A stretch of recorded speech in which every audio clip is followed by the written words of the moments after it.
إن الحمد لله نحمده ونستعينه ونستغفره ونعوذ بالله من شرور أنفسنا ومن سيئات أعمالنا من يهده الله فلا مضل له ومن يضلله فلا هادي له وأشهد أن لا إله إلا الله وحده لا شريك له وأشهد أن محمدا عبده ورسوله أما بعد يا أيها الناس اتقوا ربكم الذي خلقكم من نفس واحدة وخلق منها زوجها وبث منهما رجالا كثيرا ونساء واتقوا الله الذي تساءلون به والأرحام إن الله كان عليكم رقيبا يا أيها الذين آمنوا اتقوا الله حق تقاته ولا تموتن إلا وأنتم مسلمون يا أيها الذين آمنوا اتقوا الله وقولوا قولا سديدا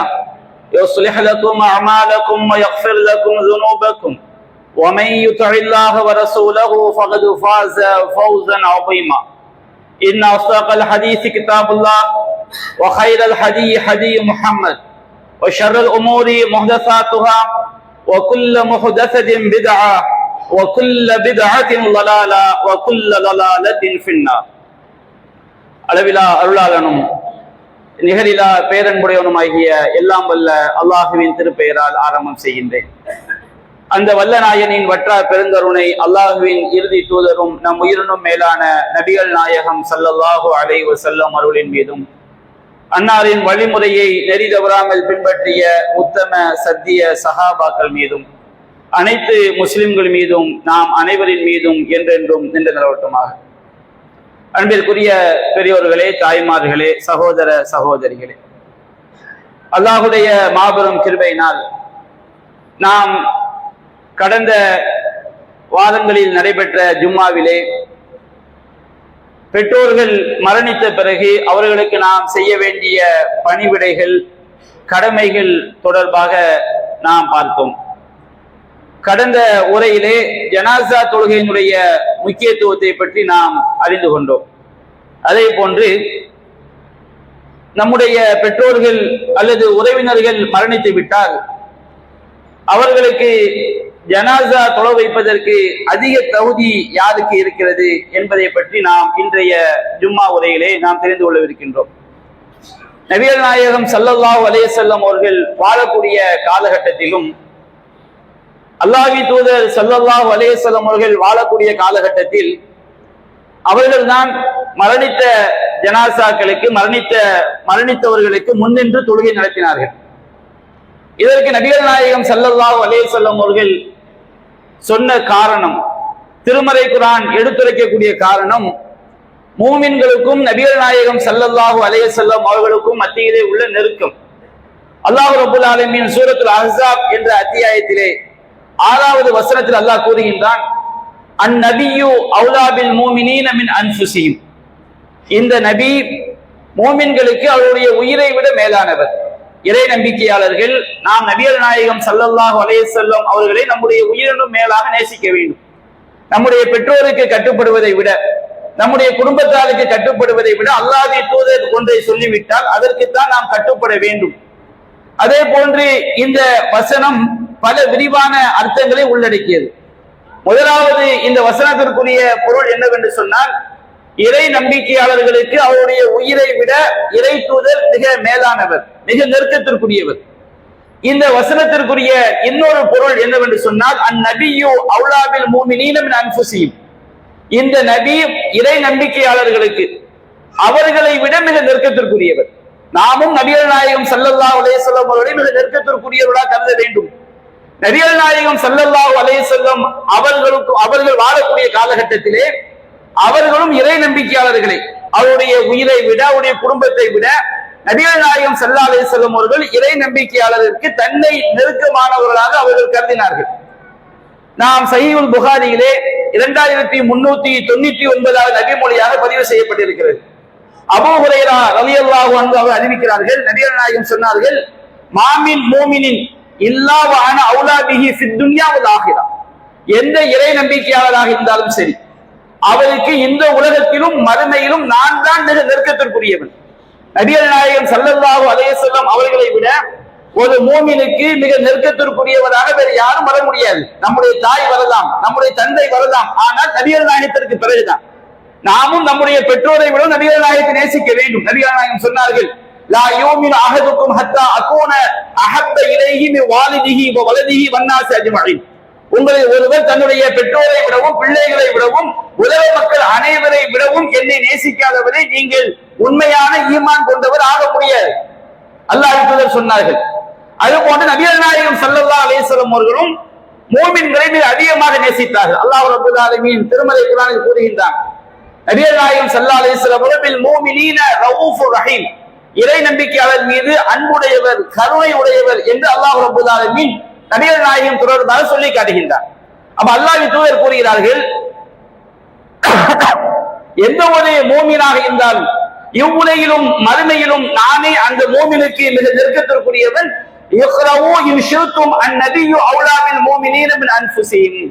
நபிகள் நாயகம் சொன்னார், நீங்கள் விரும்பினால் அந்நபியு அவுலா பில் மூமினீன மின் அன்ஃபுஸிஹிம் என்ற திருமறை வசனத்தை நீங்கள் ஓதிக்கொள்ளுங்கள். நபிகள் நாயகம் சொல்றாங்க. அந்த வசனத்துடைய கருத்து என்ன? அல்லாஹ்வின் தூதர் மூமின்களுக்கு அவர்களை விட நெருக்கத்திற்குரியவர். நான் கூட எனக்கு ஒரு நல்லதை நான் நினைத்து விட முடியாது. சில நேரம் நமக்கு நாமே கெட்டதை நினைத்து விடுவோம். ஒவ்வொரு மூமினும் அவனுக்கு அவனை கெட்டதை நினைத்து விடுவான். ஆனால் நபிகள் நாயகம் ஸல்லல்லாஹு அலைஹி வஸல்லம் அவர்கள் எந்த ஒரு மூமினுக்கும் அவர்கள் ஒருபோதும் கெட்டதை நினைக்க மாட்டார்கள். அப்ப நம்முடைய உயிரை விட, நம்மை விட நபிகள் நாயகம் ஸல்லல்லாஹு அலைஹி வஸல்லம் அவர்களுக்கு நாம் மிக நெருக்கத்திற்குரியவர்களாக இருக்கின்றோம். அல்லாஹ் என்பதை சொன்னார்கள். இதை சொல்லிவிட்டு சொன்னார்கள், ஃபையுமா மூமினின் மாத்த, எந்த ஒரு மூமின் மரணித்து விட்டாலும் தரக்க மாலன், அவன் செல்வத்தை விட்டு சென்றால்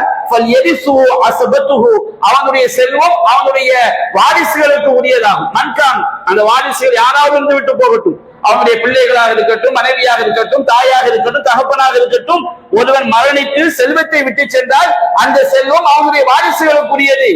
அவன் தரக்க தைனன், நபிகள் நாயகம் வாழக்கூடிய காலகட்டத்திலே இஸ்லாமிய அரசாங்கம் செல்வ செழிப்பு பெருகிவிட்ட காலகட்டத்தில் நபிகள் நாயகம் சொன்னார்கள், யாராவது கடனை விட்டு சென்றால், யாராவது தன்னுடைய குடும்பத்தை ஏழ்மையிலே பரிதவிக்க விட்டு சென்றால், அவர்கள் என்னிடம் வரட்டும், அவருடைய நெருங்கிய உறவினர், அவர்களுக்கு மிக நெருக்கமானவன், அவருடைய பாதுகாவலன், அவருடைய பொறுப்பாளன் நான் தான் என்று நபிகள் நாயகம் ஸல்லல்லாஹு அலைஹி வஸல்லம் சொன்னார்கள்.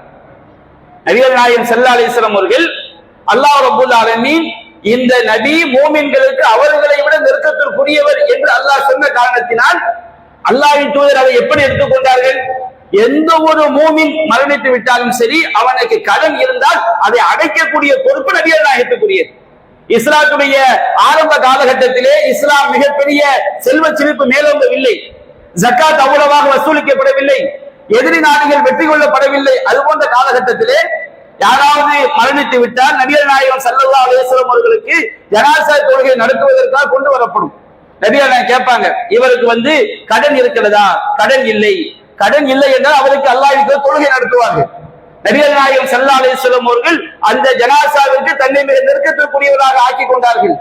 இரண்டாவது, இன்னொரு முறை ஜனாசா கொண்டு வரப்படும் போது இவருக்கு கடன் இருக்கிறதா? ஆம், கடன் இருக்கிறது. அடைப்பதற்கு ஏதாவது விட்டு சென்றிருக்கிறாரா? ஆம், விட்டு சென்றிருக்கின்றார். அப்படி என்றால் நான் தொழுகை நடத்துகின்றேன். நபிகள் நாயகம் ஸல்லல்லாஹு அலைஹி வஸல்லம் அவர்கள் கடன் இல்லாத போது தன்னை முதன்மையானவராக ஆக்கி கொண்டார்கள். இன்னொரு ஜனாசா இன்னொரு தடவை வரும்போது இவருக்கு கடன் இருக்கிறதா? ஆம், இருக்கிறது. இவர் அடைப்பதற்கு ஏதாவது விட்டு சென்றிருக்கிறாரா? இல்லை. நபிகள் நாயகத்திலும் அடைப்பதற்கு எதுவும் இல்லை. அப்ப நபிகள் நாயகம் ஸல்லல்லாஹு அலைஹி வஸல்லம் அவர்கள், சல்லூனி சாஹிபுக்கும், உங்கள் தோழருக்கு நீங்களே தொழுகை நடத்திக் கொள்ளுங்கள், நீங்களே தொழுகை நடத்திக் கொள்ளுங்கள் என்று சொன்னால் அது ஒரு பள்ளிவாசல் இமாமோ ஒரு ஆட்சியாளர் அந்த அர்த்தத்தில் அல்ல. அந்த இறந்தவருக்கு யார் மிக நெருக்கமானவரோ அப்படிப்பட்ட நீங்களே செய்து கொள்ளுங்கள், தொழுகை நடத்திக் கொள்ளுங்கள் என்று சொல்லும் பொழுது ஒரு நபி தோழர் அந்த கடனுக்கு பொறுப்பேற்றுக் கொள்கிறார். அல்லாஹ்வின் தூதர் தொழுகை நடத்துகிறார்கள்.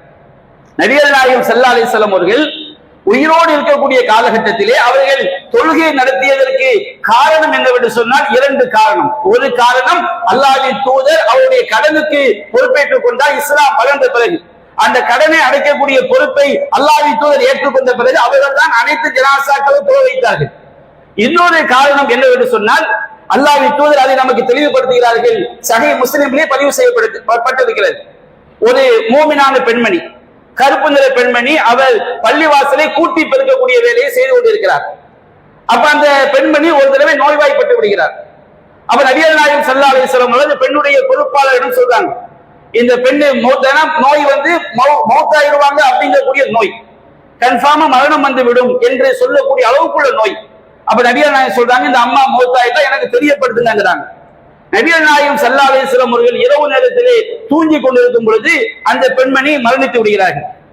அப்ப அந்த குடும்பத்துக்காக என்ன பண்றாங்க, ரசூலா நம்ம ஏன் தூக்கத்தையும் டிஸ்டர்ப் பண்ணணும், அது சாதாரண ஒரு பள்ளியை கூட்டி பிறக்கக்கூடிய பெண்மணி தானே என்று சொல்லி நபிகள் நாயகத்துக்கு தெரிவிக்காமலேயே அவர் என்ன செய்து விடுகிறார்கள், அடக்கம் செய்து விடுகிறார்கள். அப்ப நபிகள் நாயகம் ஸல்லல்லாஹு அலைஹி வஸல்லம் அவர்கள் அந்த அடக்கம் செய்த பிறகு நபிகள் நாயகம் ஸல்லல்லாஹு அலைஹி வஸல்லம் அவர்களுக்கு மறுநாள் அந்த பெண் மரணித்து விட்டார், நபிகள் நாயகத்திற்கு தெரியாமலேயே அடக்கம் செய்து விட்டார்கள் என்ற செய்தி வந்தவுடன் நபிகள் நாயகம் கேட்டார்கள், அஃபலா குன்தும் ஆதல்துமூனி, அந்த பெண்ணு மரணித்த செய்தியை நீங்கள் எனக்கு தெரியப்படுத்தி இருக்க கூடாதா அப்படின்னா ஏன் கேட்கிறாங்க, அல்லாஹ்வின் தூதர் ஸல்லல்லாஹு அலைஹி வஸல்லம் அவர்கள் வாழக்கூடிய காலகட்டத்திலே குடும்பத்தினர் மரணித்தவருக்கு ஜனாசா தொழுகை நடத்தி அடக்கம் செய்திருக்கிறார்கள். ஆனால் நபிகள் நாயகம் ஸல்லல்லாஹு அலைஹி வஸல்லம் எனக்கு தெரிவியுங்கள் என்று சொல்லி இருந்தார்கள். ஆனால் தெரிவிக்காமல் அவர்களே அடக்கம் செய்ததை நபிகள் நாயகம் ஸல்லல்லாஹு அலைஹி வஸல்லம் கண்டிக்கவில்லை. ஆனால் என்ன சொன்னார்கள், நபிகள் நாயகம் ஸல்லல்லாஹு அலைஹி வஸல்லம் அவர்கள் தல்லூனி அலா கபரிஹா, அந்த பெண்ணுடைய கபரை எனக்கு காட்டுங்கள் என்று சொல்லி அந்த கபருக்கு சென்று அந்த கபரின் முன்னால் நின்று அவளுக்காக தொழுகை நடத்தினார்கள். தொழுகை நடத்திவிட்டு அல்லாஹ்வின் தூதர் சொன்னார்கள், இன்ன ஹாதிஹில் குபூர் மம்லூஅத்துன் நுதுமத்தன் அலா அஹ்லிஹா, இந்த மன்னரைகள் அந்த மன்னரை வாசிகளுக்கு அது இருளால் நிரப்பப்பட்டிருக்கிறது. வ இன்னல்லாஹ அஸ்ஸ வ ஜல் யுனவ்விருஹா லஹும் ஃபீ ஸலாத்தி அலைஹி, அந்த மன்னரை வாசிகளுக்கு அல்லாஹ் ரப்பல் ஆலமீன் என்னுடைய தொழுகையினால் என்னுடைய பிரார்த்தனையினால் அந்த கபரை அவர்களுக்கு அல்லாஹ் ஒளியாக்கியே தீருவான். இதில் இன்னொரு விஷயத்தை நாம் விளங்கிக் கொள்ள வேண்டும். நபிகள் நாயகம் ஸல்லல்லாஹு அலைஹி வஸல்லம் அவர்கள் இஸ்லாத்துடைய ஆரம்ப காலகட்டத்திலே கடன் பட்டவர்களுக்கு அல்லாஹ்வின் தூதர் நீங்களே தொழுகை நடத்திக் கொள்ளுங்கள் என்று அவருடைய குடும்பத்தாரே சொல்லி விடுவார்கள். ஏன் நபிகள் நாயகம் ஸல்லல்லாஹு அலைஹி வஸல்லம் மறுத்தார்கள்?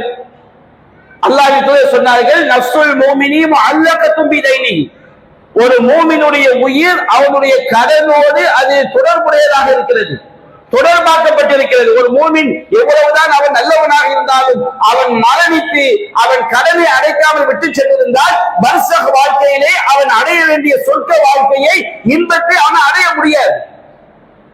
அல்லாஹ்வின் தூதர் கடன் பட்டவனுக்கு தொழுகை நடத்த அல்லாஹ்வின் தூதரே மறுத்திருக்கிறார் என்று சொன்னார். அல்லாஹ்வின் தூதர் யாருக்கு தொலை வைத்தாலும் அந்த கபர் ஒளியாக்கப்படும், அவர் கபர் வேதனையிலிருந்து பாதுகாக்கப்படுவார், அவர் மன்னரை வாழ்க்கையிலே சொர்க்கத்துடைய வாழ்க்கையை பெறுவார் என்றிருக்கும் பொழுது அல்லாஹ்வின் தூதர் கடன்பட்டவருக்கு தொழுகை நடத்த மறுத்திருக்கிறார் என்று சொன்னால் அது எவ்வளவு பெரிய தவறு, ஒரு பாவம் என்பதை நாம் சிந்தித்து பார்க்க வேண்டும். அப்ப நபிகள் நாயகம் ஸல்லல்லாஹு அலைஹி வஸல்லம் அவர்கள் அவங்க வாழக்கூடிய காலகட்டத்திலே ஜனாசா தொழுகை அவர்கள் முன்னின்று நடத்தியதற்கு காரணம் இதுதான். அல்லாஹ்வின் தூதர் தான் மூமின்களுக்கு மிக நெருக்கமானவர்கள்.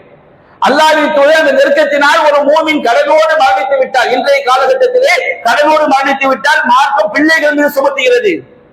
நிறைய பிள்ளைகள் தான் இறந்தவருக்கு நெருக்கமானவர்கள், குடும்பத்தினர் தான் இறந்தவருக்கு நெருக்கமானவர்கள். ஆனால் நபிகள் நாயகம் வாழக்கூடிய காலகட்டத்திலே அல்லாஹ்வின் தூதர் கடனை அடைக்கக்கூடிய தகுதியை பெற்ற பிறகு மூமின்கள் ஒருவர் மரணித்து விட்டால் அவருடைய குடும்பத்தை விட அவனுக்கு நெருக்கத்திற்குரியவன் நான் தான் என்று அந்த பொறுப்பை அல்லாஹ்வின் தூதர் ஏற்றுக்கொண்டார்கள். அல்லாஹ்வின் தூதர் ஒருபோதும் ஜனாசா தொழுகை நடத்துவதற்கு பள்ளிவாசல் இமாமாக இருக்க வேண்டும் அல்லது ஆட்சியாளராக இருக்க வேண்டும் என்ற நிபந்தனை அல்லாஹ்வின் தூதர் வைக்கவில்லை. அடுத்து அல்லாஹ்வின் தூதருடைய காலத்துக்கு பிறகு நான் நபிகள் நாயகம் ஸல்லல்லாஹு அலைஹி வஸல்லம் ஹயாத்தா இருக்கும் பொழுது அவர்கள் தான் மிக நெருக்கமானவர்கள் மரணித்தவர்களுக்கு. அவருடைய மரணத்திற்கு பிறகு இறந்தவருக்கு நெருக்கமானவர் யார்? எத்தனையோ மூமின்கள் இருந்தார்கள், எத்தனையோ நல்லடியார்கள் இருந்தார்கள், எவ்வளவோ பேர் இருந்தார்கள். ஆனால் திருமறை குர்ஆனுடைய பொதுவான கட்டளைகளை வைத்துத்தான் மார்க்க அறிஞர்கள் மார்க்க சட்டங்களை எடுத்தார்கள். அல்லாஹ் ரப்பல் ஆலமீன் சூரத்துல் அன்ஃபால் என்ற 8வது அத்தியாயம் 75வது வசனத்திலே கூறுகின்றான், வ உலுல் அல்ஹாமி பஅதுஹும் அவ்லா பிபஅதின் ஃபீ கிதாபில்லாஹ், அல்லாஹ்வுடைய வேதத்திலே அல்லாஹ்வுடைய சட்டத்திலே இரத்த உறவுகள் தான் ஒருவருக்கொருவர் மிக நெருக்கமானவர்கள் என்ற விஷயத்தில் எல்லா விஷயத்திலும் மார்க்கம் எது தனிப்பட்ட ஆதாரங்களை கொண்டு இதில் இவர்தான் நெருக்கம் என்று சொல்லப்படுகிறது. அதை தவிர ஒருவர் மூமினாக இருந்தால் எல்லோரும் மூமின்களாக இருக்கும் பொழுது, எல்லோரும் முஸ்லிம்களாக இருக்கும் பொழுது அந்த மரணித்த முஸ்லிமுக்கு மூமினுக்கு மிக நெருக்கமானவர் யார்? மற்ற ஏனைய மூமின்களை விட, ஏனைய முஸ்லிம்களை விட மரணித்தவருக்கு அவருடைய இரத்த உறவாக இருக்கக்கூடிய மூமின் தான், முஸ்லிம் தான் மிக நெருக்கத்திற்குரியவர் என்று திருமறை குர்ஆன் சொல்லி காட்டுகிறது. சூரத்துல் அஹ்ஸாப் என்ற அத்தியாயத்திலே அல்லாஹ் ரப்பல் ஆலமீன் அன்-நபியு அவுலா பில் முஃமினீன மின் அன்ஃபுஸிஹிம், இந்த நபி மூமின்களுக்கு அவருடைய உயிரை விட மேலானவர், அதுபோன்று இந்த நபிக்கு மூமின்கள் அவர்களை விட நெருக்கத்திற்குரியவர்கள் என்று அல்லாஹ் சொல்லிவிட்டு அஸ்வாஜுஹு உம்மஹாத்துஹும், அவருடைய மனைவிமார்கள் இந்த மூமின்களுக்கு தாய்மார்கள் என்று அல்லாஹ் சொல்லிவிட்டு அதை தொடர்ந்து அல்லாஹ் கூறுகிறான் வ உலுல் அர்ஹாமி பஅதுஹும் அவுலா பி பஅதின் ஃபீ கிதாபில்லாஹ் மினல் முஃமினீன் வல் முஹாஜிரீன். அல்லாஹ் கூறுகிறான் ஏனைய மூமின்களை விட, ஏனைய முஹாஜிர்களை விட, முஹாஜிர் ஹிஜ்ரத் என்பது மிகப்பெரிய தியாகம், மிகப்பெரிய அந்தஸ்துக்குரிய காரியம். அல்லாஹ் கூறுகிறான் ஏனைய மூமின்களை விட, ஏனைய முஹாஜிர்களை விட அல்லாஹ்வுடைய வேதத்திலே இரத்த உறவுகள் தான் ஒருவருக்கொருவர் மிக நெருக்கமானவர்கள். எவ்வளவு அற்புதமான இறைவசனம்! அல்லாஹ் ரப்பல் ஆலமீன் எந்த அளவிற்கு இறந்தவருக்குரிய நெருக்கத்தை சஹாபாக்கள் நபிகள் நாயகம் வாழக்கூடிய காலகட்டத்திலேயே அன்சாரிகள் இருந்தார்கள், மிகப்பெரிய தியாகிகள் இருந்தார்கள், மிகப்பெரிய முஹாஜிர்கள் இருந்தார்கள். அவர்களை விடவும் இரத்த உறவுகள் மூமின்களாக இருந்தால் அவர்கள் தான் மிக நெருக்கத்திற்குரியவர்கள் என்று அல்லாஹ் ரப்பல் ஆலமீன் சொல்லி காட்டுகிறான். அதே போன்று அல்லாஹ் ரப்பல் ஆலமீன் நம்முடைய மார்க்கத்தை எடுத்துக் கொள்ளுங்கள். இறந்தவருக்கு தொழுகை நடத்துவதற்கு தகுதியானவர் என்பது இரத்த உறவுகள் என்பதை நமக்கு நேரடியாகவும் அதே போன்று பொதுவாகவும் திருமறை வசனங்கள் நமக்கு குறிப்பிடுகிறது. இதை நீங்க ஒன்றை எடுத்துக்கொண்டால், இறந்தவருக்கு நாம செய்ய வேண்டிய கடமைகள், பெற்றோருக்கு செய்ய வேண்டிய கடமைகள் இருக்கு பாருங்க, அதற்கும் நான் பின்னாடி சொல்லக்கூடிய வசனங்கள் ஹதீஸ்கள் ஆதாரமாக இருக்கிறது. இறந்தவருக்கு தொழுகை நடத்துவதற்கும் இவர்கள் தான், இறந்தவருடைய உறவினர்கள் தான் மிக நெருக்கத்திற்குரியவர் என்பதை இந்த ஆதாரங்கள் காட்டுகிறது. ஒருவர் மரணித்து விட்டால், எந்த ஒரு மூமின் மரணித்தவருக்காக பிரார்த்தனை செய்தாலும் அந்த பிரார்த்தனை அவருக்கு அல்லாஹ் தகுதியானவராக இருந்தால் அல்லாஹ் ஏற்றுக்கொள்வான். பிரார்த்தனை செய்யக்கூடியவருக்கும் தகுதி இருக்க வேண்டும், மரணித்தவரும் மூமினாக ஈமானோடு மரணித்திருக்க வேண்டும். அல்லாஹ் ரப்பல் ஆலமீன் யாருடைய பிரார்த்தனையை மிக ஏற்றமானதாக சொல்லி காட்டுகிறான்? இறந்தவருக்கு அவருடைய மகன் செய்யக்கூடிய பிரார்த்தனை, அவருடைய பிள்ளைகள் செய்யக்கூடிய பிரார்த்தனையை திருமறை குர்ஆனும் நபிமொழிகளும் ஏராளமான வசனங்களில் மிக ஏற்றமானதாக சொல்லி காட்டுகிறது. ஜனாசா தொழுகை என்பது பிரார்த்தனை தான். அல்லாஹ் ரப்பல் ஆலமீன் கூறுகின்றான் சூரத்து நூஹ் என்ற அத்தியாயத்திலே 28வது வசனத்திலே நூஹ் நபி செய்த பிரார்த்தனையை இந்த சமுதாயத்திற்கு அல்லாஹ் திருமறை குர்ஆனில் சொல்லி காட்டுகின்றான். நூஹ் நபி பிரார்த்தனை செய்தார்கள், ரப்பி குஸ்லி வலி வாலிதைய வலிமன் தஹல பைத்திய மூமினன் வலில் மூமினீன வல் மூமினாத், இறைவா என்னுடைய பாவங்களை மன்னிப்பாயாக, என்னுடைய பெற்றோருடைய பாவங்களை மன்னிப்பாயாக. இந்த வசனமே நமக்கு போதுமான ஆதாரம். நூஹ் நபியுடைய தாயும் தந்தையும் மூமின்கள், அவர்கள் முஸ்லிம்கள் என்பதற்கு. ஏன்னு சொன்னா அவர்கள் இணை வைப்பாளர்களாக இருந்திருந்தா அல்லாஹ் தடுத்திருப்பான். அல்லாஹ் தடுக்கவில்லை, நமக்கு அல்லாஹ் சொல்லி காட்டுகிறான். நூஹ் நபி செய்த பிரார்த்தனை சிந்தித்து பாருங்கள். ரப்பி குஸ்லி வலி வாலிதை, இறைவா என்னுடைய பாவத்தை மன்னிப்பாயாக, என்னுடைய பெற்றோருடைய பாவத்தை மன்னிப்பாயாக. வலிமன் தஹல பைத்திய மூமினன் வலில் மூமினீன வல் மூமினாத், ஈமான் கொண்ட நிலையில் என்னுடைய வீட்டிற்குள் நுழைந்தவர்களுக்கும் இன்னும் எல்லா மூமின்கள், எல்லா மூமினான ஆண்கள் பெண்களுடைய பாவத்தை மன்னிப்பாயாக என்று நூஹ் நபி செய்த பிரார்த்தனையை அல்லாஹ் சொல்லி காட்டுகிறான். அதில் அல்லாஹ் குறிப்பிடுவது நூஹ் அலைஹிஸ்ஸலாம் அவர்கள் தன்னுடைய பெற்றோருக்காக செய்த பிரார்த்தனையும் அல்லாஹ் சேர்த்து சொல்லி காட்டுகிறான். அதே போன்று இப்ராஹிம் நபியுடைய துஆவை அல்லாஹ் சொல்லி காட்டுகின்றார். சூரத் இப்ராஹிம் 41வது வசனத்திலே இப்ராஹிம் நபி பிரார்த்தனை செய்தார்கள், ரப்பனா உஸ்ருலி வலி வாலிதைய, இறைவா என்னையும் மன்னிப்பாயாக, என்னுடைய பெற்றோரையும் மன்னிப்பாயாக. இப்ராஹிம் அலைஹிஸ்ஸலாமுடைய தந்தை இணை வைப்பாளராக மரணித்தார். அல்லாஹ் அதை கண்டிக்கின்றான். இப்ராஹிம் அலைஹிஸ்ஸலாம் அவர்கள் தன்னுடைய ஃபலம்மா தபய்யன லஹு அன்னஹு அதுவ்வு லில்லாஹ் தபர்ரஹு, தன்னுடைய தந்தை அல்லாஹ்வுடைய எதிரி என்று தெரிந்த பிறகு இப்ராஹிம் அலைஹிஸ்ஸலாம் அந்த பிரார்த்தனையை விட்டு விலகிக் கொண்டார்கள். இப்ராஹிம் நபியுடைய தாயார் மூமின். இப்ராஹிம் அலைஹிஸ்ஸலாம் அவர்கள் தன்னுடைய தாய்க்கும் தந்தைக்கும் பிரார்த்தனை செய்தார்கள். அல்லாஹ் தந்தைக்கு பிரார்த்தனை செய்ததை இப்ராஹிம் நபிக்கு தடுத்து விட்டான், தாய்க்கு அல்லாஹ் தடுக்கவில்லை. அப்படி என்றால் இப்ராஹிம் நபியுடைய தாயார் மூமின். அப்ப இப்ராஹிம் அலைஹிஸ்ஸலாம் தன்னுடைய பெற்றோருக்காக செய்த பிரார்த்தனையை அல்லாஹ் குறிப்பிட்டு சொல்லி காட்டுகின்றான். அகமதிலே பதிவு செய்யப்பட்டிருக்கிற 618வது செய்தியிலே அல்லாஹ்வின் தூதர் சொன்னார்கள், இன்னல்லாஹ அஸ்ஸ வ ஜல்ல லா யர்ஃபஉ தரஜத மின் அப்தி ஸாலிஹ் ஃபில் ஜன்னah, அல்லாஹ் ரப்பல் ஆலமீன் ஒரு நல்லடியாருடைய அந்தஸ்தை சொர்க்கத்தில் அல்லாஹ் உயர்த்துகின்றான். அவர் கேட்பாராம் அல்லாஹ்விடம், யாரும் அன்னாலி ஹாதை, இந்த அந்தஸ்து எனக்கு எப்படி? அவர் செய்த நல்லறங்களை விட, அவர் நோட்ட நோன்பை விட, அவர் தொழுத தொழுகையை விட, அவர் ஓதிய குர்ஆனை விட அதிகமான அந்தஸ்து அவருக்கு கிடைக்கிறது.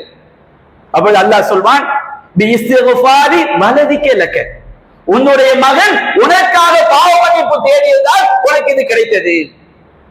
மகனுடைய துவா என்பது சாதாரணமான துவா இல்ல. பெற்ற பிள்ளைகள் ஒரு மூமினான தந்தை மரணித்து விட்டால், நான் சொல்வது மூமின்களுக்கு, இணை வைக்காத நிலையில் மரணித்தவர்களுக்கு ஒரு மூமினான பிள்ளை செய்யக்கூடிய துவா என்பது மிக ஏற்றமானது. கவலையிலே மற்ற அனைவரை விடவும் அவருடைய பிள்ளைகள் தான் அதிக கவலையோடு இருப்பார்கள், அதிக நேசத்தோடு இருப்பார்கள், அதிக பாதிப்பில் இருப்பார்கள். இறைவனின் மீது பெற்றோர்களுக்காக அவர்கள் மரணித்த நேரத்திலே இறைவனுடைய அவர்கள் கேட்கக்கூடிய அந்த எண்ணம் அவருடைய ஈமான் மிக உயர்ந்த நிலையிலே இருக்கும். அப்ப அல்லாஹ் சொல்வான், இறைவனுக்கு இவ்வளவு பெரிய அந்தஸ்து எப்படி கிடைத்தது? வலதிக்க, உன்னுடைய பிள்ளை உனக்கு கேட்ட பாவ மன்னிப்பினால் உனக்கு இந்த அந்தஸ்து கிடைத்தது. சஹீஹ் முஸ்லிமிலே பதிவு செய்யப்பட்டிருக்கிறது. அபூ ஹுரைரா ரலியல்லாஹு அன்ஹு அறிவிக்கிறார்கள், அல்லாஹ்வின் சொன்னார்கள், இதா மாத்தல் இன்சானு இன்கதஅ அன்ஹு அமலுஹு இல்லா மின் ஸலாஸா. ஒரு மனிதன் மரணித்து விட்டால் அவருடைய எல்லா நல்லறங்களும் நின்று போய்விடுகிறது, மூன்றை தவிர. நாம மௌத்தானாலும் மூன்று விஷயங்கள் நமக்கு நன்மையை சேர்த்துக் கொண்டே இருக்கும். இல்லா மின் ஸதகத்தின் ஜாரியா, ஓடிக்கொண்டே இருக்கக்கூடிய தர்மம். நாம் தர்மத்தை செய்கிறோம், நாம் மரணித்து விட்டாலும் நாம் செய்த தர்மம் மக்களுக்கு பயனளித்துக் கொண்டிருக்கும் காலம் எல்லாம் அவர்களுக்கு நன்மை சேர்ந்து கொண்டே இருக்கும், கியாமத் வரைக்கும் நன்மை சேர்ந்து கொண்டே இருக்கும். அடுத்து சொன்னார்கள், பயனுள்ள கல்வி. ஒருவன் மார்க்க கல்வியை மக்களுக்கு போதிக்கிறான், அவர்களிடமிருந்து மார்க்க கல்வியை பெற்றவர்கள் அவர்கள் பின்பற்றுகிறார்கள், மற்றவர்களுக்கும் போதிக்கிறார்கள். போதித்தவன் மரணித்து விட்டாலும் சரி, அவன் யாருக்கெல்லாம் போதித்தானோ இவனுடைய போதனை மக்களுக்கு பயனளித்துக் கொண்டிருக்கும் காலம் எல்லாம் இவனுக்கு நன்மை சேர்ந்து கொண்டே இருக்கும். நல்லறங்கள் செய்யக்கூடியவன் நன்மை எதுவும் குறைந்து விடாது. மூன்றாவது நபிகள் சொன்னார்கள், வலதுன் சாலிஹுன் யதுஉலஹு, அவனுக்காக பிரார்த்தனை செய்யக்கூடிய நல்லொழுக்கமுடைய மகன். இறந்தவருக்காக பையன் மகன் செய்யக்கூடிய பிரார்த்தனை, பிள்ளை செய்யக்கூடிய பிரார்த்தனை, இது சாதாரண அந்தஸ்தில் உள்ளது அல்ல. அல்லாஹ்வின் தூதர் இறந்தவர்களுக்கு நமக்கு பல கடமைகளை சொல்லி தந்தார்கள். ஆனால் எல்லாவற்றிலும் முத்தாய்ப்பாக மிகச் சிறந்ததாக சொன்னது பெற்றோருக்காக செய்யக்கூடிய பிரார்த்தனை. இதை நம்ம சாதாரணமா நினைக்கிறோம். நம்மை பெற்ற தாய்மார்களுக்கு, பெற்றோர்களுக்கு நாம தொழுத பிறகு நம்முடைய அன்றாட நேரத்துல, இறைவா என்னுடைய பெற்றோருடைய பாவங்களை மன்னித்து விடு, இறைவா நான் சிறு பிராயமாக இருக்கும் பொழுது அவர்கள் என்னை பேணி பராமரித்து வளர்ப்பதை போன்று அவர்களுக்கு நீ கருணை காட்டு என்ற அந்த பிரார்த்தனை இருக்கு பாருங்க. ஒருவரை கூப்பிட்டு 7ஆம் பாத்தியா போதுனா அந்த பாக்கியம் பெற்றோருக்கு கிடைச்சிருமா? யோசித்து பாருங்க. இன்னைக்கு சமுதாயத்தில் 7ஆம் பாத்தியா 40ஆம் பாத்தியா என்று பிடித்து தொங்கிக் கொண்டிருக்கிறோமே, நபிகள் நாயகம் சொல்லி தந்ததா? மார்க்கத்தில் ஆதாரம் இருக்கிறதா? நாம நம்ம பெற்றோருக்காக கையேந்தி கேட்கக்கூடிய பிரார்த்தனை இருக்கிறது அல்லவா? இதனுடைய சிறப்பு தான், இதுதான் மிக நெருக்கத்திற்குரியது. அல்லாஹ்வின் தூதரை விட இந்த சமுதாயத்திற்கு மிக நல்லதை யாரும் சொல்லி தந்து விட முடியுமா? அல்லாஹ்வின் தூதரை விட நம்மே தேசத்திற்குரியவர் வேறு யாரும் இருக்க முடியுமா? நம்முடைய மறுமை வாழ்க்கைக்கு எது நல்லது என்பதை அல்லாஹ்வின் தூதரை விட வேறு யாரும் சொல்லித்தர முடியுமா? அல்லாஹ்வின் தூதர் எதை சொன்னார்கள்? பெற்றோருக்காக சாலிகான பிள்ளை செய்யக்கூடிய பிரார்த்தனை என்பது அவன் இறந்த பிறகும் அவனுக்கு அந்தஸ்தை சேர்த்துக் கொண்டே இருக்கும். 40ஆம் பாத்தியா வருஷ பாத்தியா நீங்க ஒருவரை அழைத்து வந்து ஏதோ ஒரு சடங்காக செய்வதிலே அது மிகப்பெரிய பாவமாக ஆகிவிடுகிறது. குல்லு பித்அத்தின் ضلالة, மார்க்கத்தில் புதிதாக உண்டாக்கப்பட்ட எல்லா புதுமையும் வழிகேடு, குல்லு ضلالத்தின் பின்னால், எல்லா வழிகேடும் நரகம் என்று அல்லாஹ் எனக்கு எச்சரிக்கை செய்திருக்கிறார்கள். ஒரு பித்ஆவை நுழைத்ததினால் எப்படிப்பட்ட சுன்னா அடிபட்டு போய்விட்டது பாருங்கள். நபிகள் நாயகம் ஸல்லல்லாஹு அலைஹி வஸல்லம் சொன்னார்கள், சஹீஹ் முஸ்லிமிலே 1193வது செய்தியாக பதிவு செய்யப்பட்டிருக்கிறது. அல்லாஹ் தூதர் சொன்னார்கள், வலா தவுமன்னர் ரஜுல ஃபி அஹ்லிஹி வலா ஃபி சுல்தானிஹி, ஒரு மனிதனுடைய குடும்பத்தின் விஷயத்திலும் அவன் அதிகாரம் பெற்றிருக்கக்கூடிய விஷயத்திலும் நீ அவனுக்கு தலைமை தாங்காதே, இல்லா பிஇذنி, அவன் உனக்கு அனுமதி கொடுத்தான். பொதுவாக இன்றைக்கு பெரிய ஒரு கவலையான விஷயம் என்ன? நிறைய பேர் ஜனாசா தொழுகை துஆவை நாம மனப்பாடம் பண்ணல. ரொம்ப ஒரு கவலையான பரிதாபகரமான சூழல். நம்முடைய பெற்றோருக்கு நாம் ஹயாத்தாக இருக்கும் போது செய்யக்கூடிய பணிவிடைகள் அல்லாஹ்வின் சொர்க்கத்தை பெற்று தரும். அது மட்டும் போதுமா? நம்முடைய பெற்றோர்கள் மரணித்த பிறகு அவர்களுக்கு நீங்கள் கவலையோடு உங்களை நம்மை படைத்த இறைவனிடம் நாம் பிரார்த்தனை செய்கின்றோமே, இந்த பிரார்த்தனை வரிகளை எத்தனை பேர் நாம் மனப்பாடம் செய்திருக்கிறோம்? ஒருவர் தெரியவில்லை, அவர் அனுமதி கொடுக்கிறார். ஒரு மூமினை பார்த்து நீங்க தொழுகை நடத்துங்கன்னா தாராளமாக செய்யலாம். ஆனால் நபிகள் நாயகம் சொன்னார்கள், வலா தௌமன்னர் ரஜுல ஃபி அஹ்லிஹி வலா ஃபி சுல்தானிஹி இல்லா பிஇذنி. ஒரு மனிதன் அனுமதி கொடுத்தாலே தவிர அவனுடைய குடும்பத்தார் விஷயத்திலும் அவனுடைய அதிகாரத்துக்கு உட்பட்ட விஷயத்திலும் நீ தலைமை தாங்காதே. அடுத்து சொன்னார்கள், வலா தஜ்லிஸ் அலா தக்ரிமத்திஹி ஃபி பைத்திஹி. ஒரு குடும்பத்துல வாப்பக்குன்னு சொல்லி நம்ம ஊர் பாஷையில நல்லா வாப்பக்கு பாட்டனாருக்குன்னு சொல்லி ஒரு இருக்கை வச்சிருப்போம். அப்போ தகப்பனாருக்குன்னு ஒரு இருக்கை, அவரை கண்ணியப்படுத்துவதற்காக ஒரு இருக்கை போடப்பட்டிருக்கும் பொழுது அவருடைய அனுமதி இல்லாமல் அந்த இருக்கையிலே நீங்கள் போய் உட்காராதீர்கள், அவர் அனுமதித்தால் தவிர. அப்ப நபிகள் நாயகம் ஸல்லல்லாஹு அலைஹி வஸல்லம் தெளிவாக சொல்லி இருக்கிறார்கள், ஒருவருடைய குடும்பத்தார் விஷயத்திலே அவன்தான் முடிவெடுக்கக்கூடியவன். சரியாக முடிவெடுத்தால் அவனுக்கு ஒரு கூலி கிடைக்கும், தவறாக முடிவெடுத்தால் அதனுடைய பாதிப்பை அவன் சந்திக்க போகிறான். அதே போன்று சில செய்திகள் ஒரு நாம் நம்முடைய கவனத்தில் கொள்ள வேண்டும் என்பதற்காக சில நேரங்களில் பலவீனமான ஒரே ஒரு செய்தியை எடுத்து வைப்பார்கள். என்ன செய்தினா, ஹாக்கிம்ல பதிவு செய்யப்பட்டுள்ள ஒரு செய்தி. நபிகள் நாயகம் ஸல்லல்லாஹு அலைஹி வஸல்லம் காலத்துக்கு பிறகு ஹுசைன் ரலியல்லாஹு அன்ஹு அவங்க, அதாவது ஹசன் ரலியல்லாஹு அன்ஹு மரணிச்சிட்டாங்க. மரணித்தவுடன் ஹுசைன் இப்னு அலியுடைய மகன் அலி ரலியல்லாஹு அன்ஹுடைய மகன் ஹுசைன் ரலியல்லாஹு அன்ஹு என்ன செய்றாங்கன்னா, ஹசன் ரலியல்லாஹு அன்ஹு அவங்க மரணித்த அன்றைக்கு சயீத் இப்னு ஆஸ் என்பவர் ஆட்சியாளராக இருக்கிறாரு. அவரு வரிசையில் ஜனாசாக்கள் வரிசையில் பின்னாடி போய் நிற்கிறார். இப்ப ஹுசைன் என்ன செஞ்சாங்கன்னா, அவருடைய கழுத்துல குத்தி நீங்க போய் என்ன செய்யுங்க, தொழுகை நடத்துங்க. ஃபலௌலா அன்னஹா சுன்னத்துன் மா கத்தம்து. இது ஒரு நபி வழி என்று இல்லாதிருந்தால் நான் உன்னை முற்படுத்தி இருக்க மாட்டேன் என்று ஹுசைன் அவர்கள் சொன்னதாக ஒரு செய்தி பதிவு செய்யப்பட்டது. ஆனால் இந்த செய்தி பலவீனமான செய்தி. இந்த அதனுடைய அறிவிப்பாளர் தொடர்ந்து சாலிம் இப்னு அபி ஹப்ஸா என்ற அறிவிப்பாளர் இடம்பெறுகிறார். இவர் பலவீனமான அறிவிப்பாளர். இவர் சரியாகத்தான் செய்தி அறிவித்தாரா என்று நாம் ஊர்ஜிதப்படுத்த முடியாது. இன்னும் சொல்ல போனால் ஆதாரபூர்வமான நபிமொழிகளுக்கு எதிராகவும் இந்த செய்தி என்ன செய்கிறது இருக்கிறது. அதே போன்று நபிகள் நாயகம் ஸல்லல்லாஹு அலைஹி வஸல்லம் அவர்கள் மரணித்த பெற்றோருக்காக அவங்க சொன்ன விஷயங்களை புல்லாம் பாருங்க. பிள்ளை, குடும்பம், இந்த ரெண்டு நோக்கி தான் சொல்லி இருக்கிறாங்க. மரணித்த பிறகு பெற்றோருக்கு செய்ய வேண்டிய கடமைகளிலும் இது அடங்கும். அல்லாஹ் தூதர் சொன்னார்கள், சஹீஹ் முஸ்லிமிலே பதிவு செய்யப்பட்டிருக்கிறது, யுஃபரு ஷஹீது குல்லு தம்பின் இல்லத்தை. ஷஹீதாக இருந்தாலும் அவருக்கு எல்லா பாவங்களும் மன்னிக்கப்படும், கடன் மன்னிக்கப்படாது. ஒருவர் ஷஹீதாக்கப்பட்டால் மிகப்பெரிய தியாகம். அவருடைய பாவங்கள் எல்லாம் ஷஹீத் என்ற தியாகம் அது மன்னிப்பதற்கு காரணமாக ஆகிவிடும். ஆனால் கடன் வாங்கி அடைக்காமல் மரணித்திருந்தால் அவனுக்கு மன்னிக்கப்படாது. முஸ்னத் அஹ்மதிலே பதிவு செய்யப்பட்டிருக்கிறது. அல்லாஹ் தூதர் சொன்னார்கள், நஃப்ஸுல் மூமினி முஅல்லகத்துன் பிதைனிஹி மா கான அலைஹி தைனு. ஒரு மூமினுடைய உயிர் அவனுடைய கடனோடு அது சம்பந்தப்பட்டிருக்கிறது. அவனுக்கு கடன் இருக்கின்ற வரை கடன் அடைத்தால்தான் அவனுக்கு கபூர்ல கிடைக்கக்கூடிய பாக்கியங்கள், சொர்க்க வாழ்க்கை அவனுக்கு கிடைக்கும். அல்லாஹ்வின் தூதர் ஸல்லல்லாஹு அலைஹி வஸல்லம் அவர்கள் ஒரு தடவை உரையாற்றி கொண்டிருக்கும் பொழுது இந்த செய்தி அபூ தாவூதிலே 3341 செய்தியாக பதிவு செய்யப்பட்டிருக்கிறது. அல்லாஹ்வின் தூதர் கேட்டார்கள், ஹாஹுனா அஹது மின் பனி ஃபுலான், இங்கே இன்னாருடைய பிள்ளைகள் யாராவது இருக்கிறார்களா கேட்கிறாங்க. யாருமே பதில் சொல்லல. அடுத்து நபிகள் நாயகம் கேட்கிறார், ஹாஹுனா அஹது மின் பனி ஃபுலான், ஒருவரை குறிப்பிட்டு அவருடைய பிள்ளைகள் யாராவது இருக்கிறார்களா? யாரும் பதில் சொல்லல. அடுத்து மூன்றாவது கேட்கிறாங்க, இங்க இன்னாருடைய பிள்ளைகள் யாரும் இருக்கிறார்களான்னு சொன்ன உடனே ஒரு ஆள் எழுந்து, அனயா ரசூலுல்லாஹ், அல்லாஹ்வின் தூதரே நான் அவருடைய பிள்ளை தான் அப்படிங்கிறான். அப்ப நபிகள் நாயகம் கேட்டாங்க, மா மனஅக அன் துஜீபனி ஃபில் மர்ரத்தைன் ஊலையனி, முதல் 2 தடவை நான் கேட்டேனே, எனக்கு நீ பதிலளிப்பதை விட்டு உன்னை தடுத்தது எது? அப்படி நபிகள் அவரை கண்டித்து விட்டு சொன்னார்கள், இன்னி லம் நவ்வித்து பிக்கும் இல்லா ஹைரா, நான் உங்களுக்கு நல்லதைத்தான் நான் நாடுகிறேன். இன்ன சாஹிபக்கும் மஸூலும் பிதைனி, உங்களுடைய அந்த உறவினர், உங்களுடைய தந்தை, அவருடைய கடனால் அவர் கைது செய்யப்பட்டிருக்கிறார். கபூர்ல அவர் கிடைக்க வேண்டிய நிம்மதி கிடைக்கவில்லை.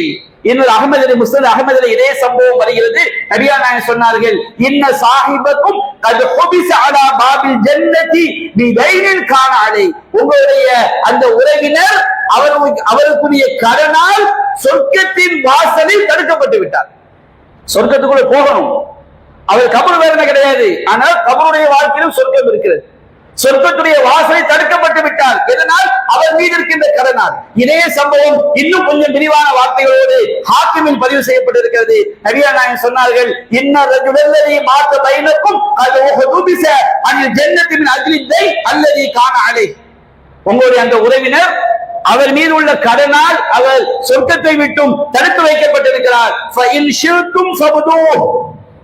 நீங்கள் நாடினால் அவருக்கு ஈட்டுத்தொகை கொடுத்து அவரை சொர்க்கத்துக்குள் அனுப்பிவிடுங்கள். நீங்கள் நாடினால் அவரை நரக வேதனையில் ஒப்படைத்து விடுங்கள். அப்படி என்றால் இறந்தவருடைய கடனை அடைக்காவிட்டால் கட்டாயம் அடைத்துதான் ஆக வேண்டுமா என்று கேட்டால் கட்டாயம் கிடையாது. அதான் ரசூலுல்லாஹி ஸல்லல்லாஹு அலைஹி வஸல்லம் கண்டிப்பா பிள்ளைதான் அடைக்கணும் என்று இருந்திருந்தால் நபிகள் என்ன செஞ்சிருப்பாங்க? அவங்க புடிங்கி இருப்பாங்க காசை.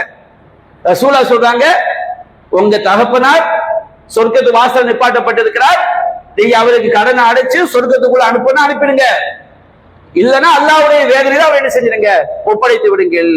அப்போ அந்த குடும்பத்தார்கள் எந்த ஒருவரையும் விட்டு வைக்காமல் அவருடைய பிள்ளைகள் அவருடைய கடனை என்ன செய்து விட்டார்கள், அடைத்து விட்டார்கள். அப்ப மார்க்கத்துல தகப்பனுடைய கடனை அடைக்கக்கூடிய பொறுப்பை மார்க்கம் யாருக்கு செலுத்துகிறது? அல்லாஹ்வின் கடனை பொறுப்படுத்திக் கொண்டால் நெருக்கமானவர்கள், அவர்கள் தொழுகை நடத்தினால் நெருக்கமானவர்கள். அல்லாஹ்வின் தூதருக்கு பிறகு கடனை அடைக்கக்கூடிய பொறுப்பு நெருக்கமான உறவினர்களுக்கு வந்து விடுகிறது. அன்பிற்குரிய சகோதரர்களே, நாம் இறந்தவர்களுக்கு செய்ய வேண்டிய இன்னும் பல பணிவிடைகளை கடமைகளை மார்க்கம் சொல்லி காட்டுகிறது. இன்ஷா அல்லாஹ் வரக்கூடிய காலகட்டத்தில் நாம் ஜும்மா உரைகளில் அது தொடர்பான ஏனைய விஷயங்களை நாம் காண்போம் என்று கூறி என்னுடைய உரையை நான் நிறைவு செய்கின்றேன். வாஹிரு தஅவானா அல்ஹம்துலில்லாஹி ரப்பில் ஆலமீன்.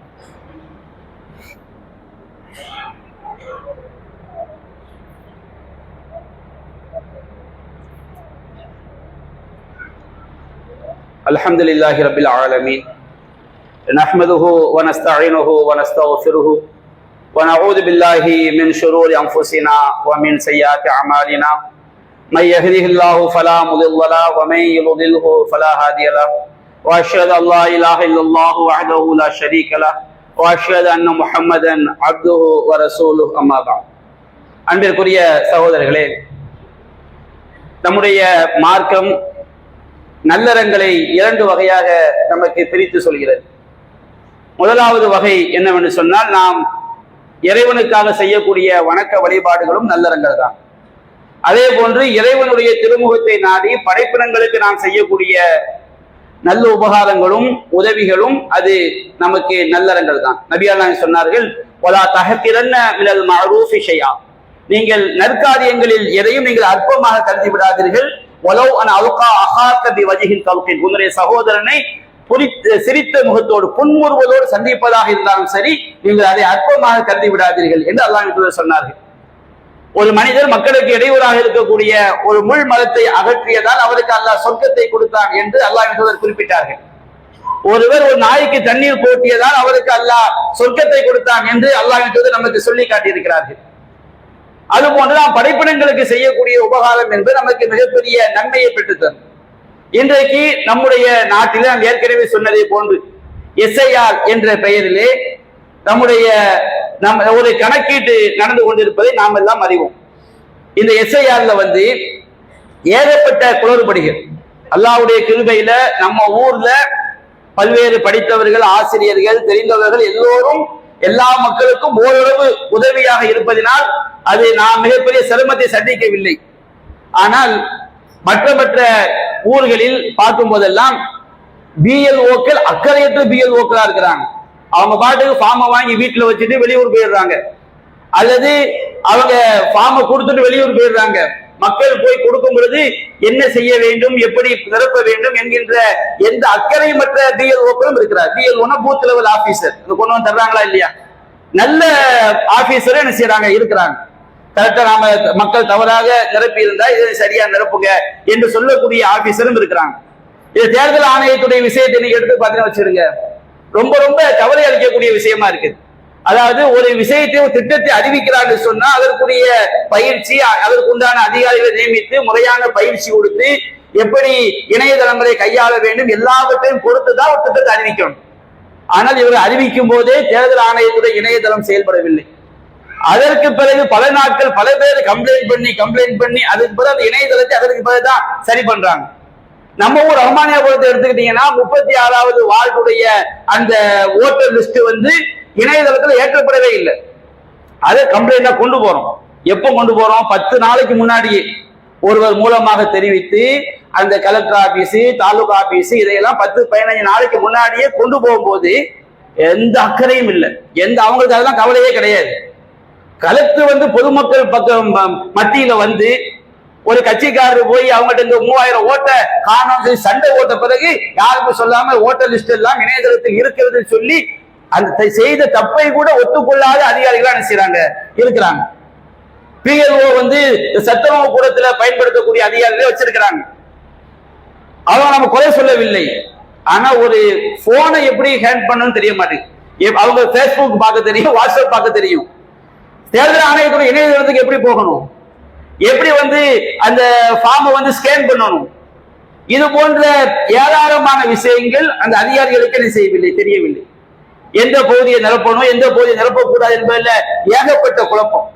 கன்னியாகுமரி கலெக்டர் ஒன்று சொல்றாரு, திருநெல்வேலி கலெக்டர் ஒன்று சொல்றாரு, தலைமை தேர்தல் ஆணையர் ஒன்றை சொல்கிறார், அரசியல்வாதிகள் ஒன்றை சொல்கிறார்கள். அந்த 3வது பாகத்துல உறவினர் முறை, உறவு முறை என்பது என்ன சொல்லணும், இதுல ஆகப்பட்ட குழப்பம் வந்து இன்னைக்கு வரைக்கும் தெளிவில்லை. இறுதியாக ஒரு முடிவு எடுத்து செய்றாங்க, எல்லாரும் செய்து கொண்டு இருக்கிறார்கள். அப்ப இந்த மாதிரி இன்னும் சில குடும்பங்களுக்கு வந்து 2002 விடுபட்டும் இருக்கிறது. அப்ப இதுல வந்து நாம் திரும்ப திரும்ப சொல்வது, நம்முடைய சமுதாயம் விஷயத்தில் தான் கொஞ்சம் ரொம்ப ஒரு கடும் போக்குல என்ன செய்யறாங்க, நடக்கிறாங்க.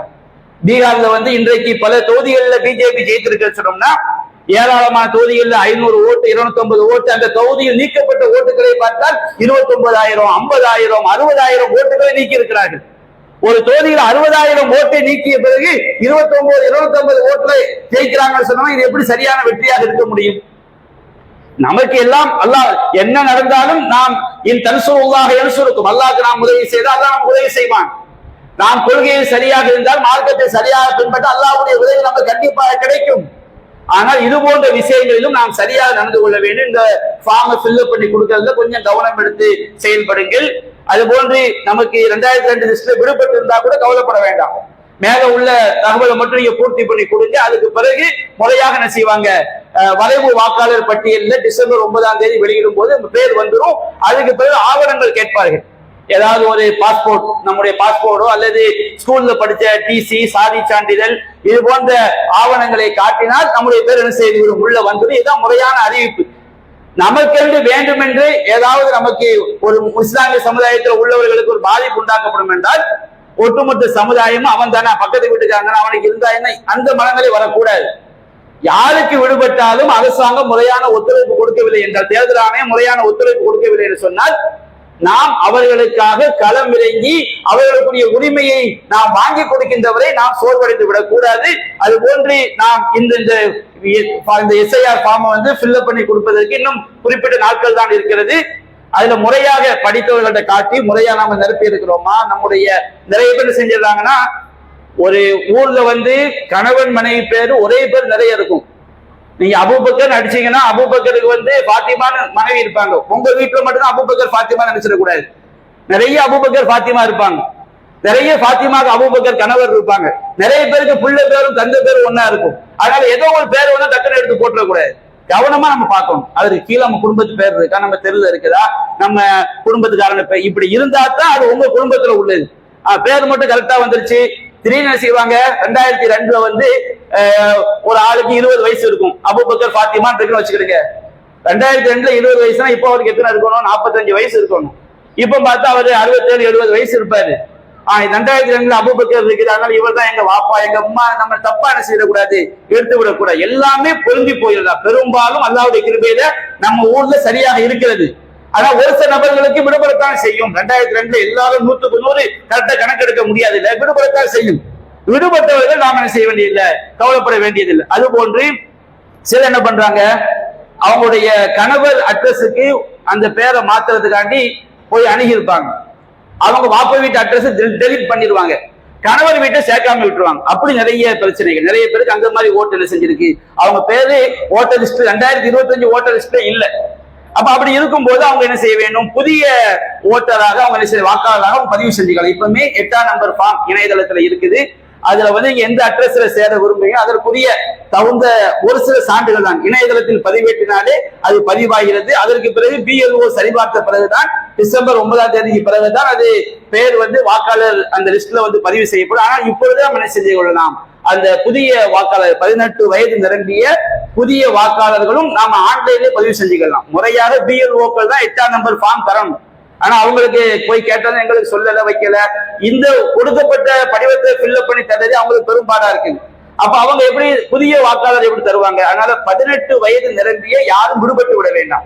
நீங்க ஆன்லைன்ல என்ன செய்யுங்க, முடிந்தவரை ஆன்லைன்ல வந்து நீங்க பதிவு செய்து கொள்ளலாம். அது மிக இலகுவாகத்தான் இருக்கிறது.